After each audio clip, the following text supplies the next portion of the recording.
Hello everybody, SpiritGaming here. In this video we will be talking about Blademasters, but before I talk about this class, go and check out my Discord. A link of the Discord is in the description, and while you're there, smash that like button and subscribe if you have not already. But let's continue with the Blademaster talk and see how good this class is and see why this class went from being a 1v1 god to being outshined by other classes. So let's clear things up first. This class is still good, don't get me wrong. The problem is that right now, with the release of Reapers and Fighters, it is not the best at anything. For example, Reaper is best in 1v1s, Gunslinger best for PvE events, Assassin best for dungeons, and etc. But Blademasters are just not best at anything now. The meta has completely changed, but that's not to say that they won't get way better during the later parts of the game, when the Blademasters will have a lot of AP and cooldown reduction. But that's enough talk for the later parts of the game. Let's talk a bit about how good Blademaster is right now. Okay, so this might be a bad thing, but I will start talking about PvE first. Blademaster has the worst damage out of all classes in the game and is considered the worst class for both PvE events and PvE dungeons. However, that's not to say that it's completely useless and you can't get anywhere. Yes, as I said, it is true that you can do more damage than in other class, but as you can see, I still go pretty far in General Slayer as a free-to-play. Oh, and don't forget, you still have that immunity skill that beats all of other immunity skills when it comes to group content. Now the bad part is that in this game the group PvE content is still not out yet, meaning it's easier to do dungeons solo as an assassin. However, if you decide to do PvE dungeons with a team of not only assassin, Blademaster can be one of the essential classes to have on your team. This is because of his skill Diamond Realm combined with talent Excited.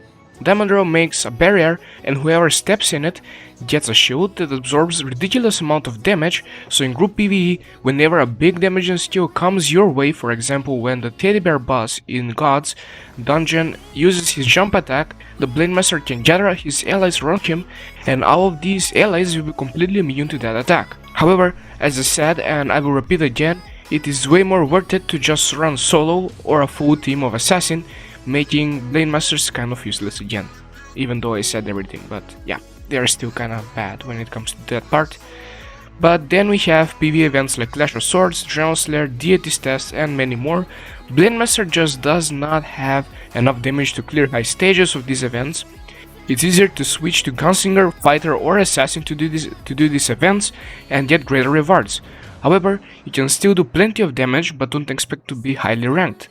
I think we all know this, so I will stop talking about PvE right now and start talking about PvP, where this class used to be extremely OP. Yes, this class actually was the PvP god at one point in the game. Okay, I will start with the group PvP first. The reason why this class used to be extremely OP was because of the Blademaster skills named Void, which gives a ridiculous dodge chance, meaning you could tank and do damage at the same time. This skill made it so whenever you dodge an attack, which was most of the time, you deal counter-attack damage to the enemy that missed you. And up until Fighters and Reapers got released, there was no way to counter this since, while in Void, Blademasters had infinite super armor, so there was literally no counterplay to it. You either focus down the Blademaster and demolish your own HP instead of his, or you just ignore him and let him stun you and demolish your HP anyway. But then Fighters got released, which, with their giant strength ability, they have an extremely high hit percent rate, making it so Blademaster's Void is useless against Fighters. Well, the dodge part anyways, the super armor is still OP, but the problem was that Fighters dealt more damage than Blademasters, meaning group PvP, Fighters outshined Blademasters since release. Not just in group PvP, but in PvE as well. But then again, Fighters are not as tanky as Blademasters against other classes, so Blademaster did not become completely useless, especially because Blademasters can save allies from any kind of CC with their Overrun EX ability, which makes it so allies within the range of Overrun are immune to any CC. When they first get that immunity, it immediately removes all CC off of them, and this is when running at least one Blademaster in your Ladder of Honor and Bombs team became a must. But then, the more we leveled up and the more Draconics we got, the CC immunity did not matter that much, since most classes already had very long super armor durations, because of Wind Tamer and Unbreakable Will were that almost everyone has, and those are Orange Draconics as well, which basically, this meant that Blademaster got indirectly nerfed, and the Blademaster class became even less popular. And what did Blademasters have now? And they literally just had a bit of damage, annoying dashes, and a dodge ability that damage enemies when they hit him. But then another update came by, and this update completely destroyed Blademasters. Yes, the Reaper class got released way sooner than it should have, and way sooner that it released in China's server. This class was not meant to come out this early, since it literally destroyed most classes when it came to PvP, making a lot of classes feel like they are useless compared to Reapers. Reapers ignore Blademaster's dodge, as well as they had huge burst damage, not just one target but AoE burst damage. And now that we know that Blademasters are not the best in group PvP, let's see how fair they are in the 1v1s. Blademasters in 1v1s are still okay to use. I already released a video, yes, I think it was on Friday or Saturday, where I beat a lot of players in Training Arena and ranked 3rd. But still, while fighting against Reapers, which is the most popular class, Blademaster does not have a chance yet. Hence the reason why releasing Reaper this early was probably the biggest mistake the devs have made so far. The problem is that most classes counter each other, but Reapers just don't have a counter. Good Reapers can maintain super armor 24/7. Before we knew that they could maintain the super armor, we thought that Soul Dancers would have an extremely easy chance against them, but then when we saw the ridiculous super armor, everyone gave up on beating Reapers. Blademasters especially don't stand a chance at this point, since no Blademaster has 20 seconds cooldown on his Void ability, making Wind and Moon talent a must use. However, I think this is a good transition. Now we know that Reapers have a dodge every 3 seconds, but when us Blademasters get 20 seconds cooldown on our Void ability, we will immediately switch out the Wind and Moon talent for the new life talent, letting us have a 3-second dash too. This does not mean that Blademasters will be better than Reapers, but good Blademasters will finally have at least a chance against this class. And I will say this again, this will be possible once we hit level 105, since even free-to-play players will have a high cooldown reduction status. And that is exactly why Reaper should not have gotten released this early. The class was just untested by the devs especially, and they probably didn't know that Reapers would ruin the PvP experience for our other classes.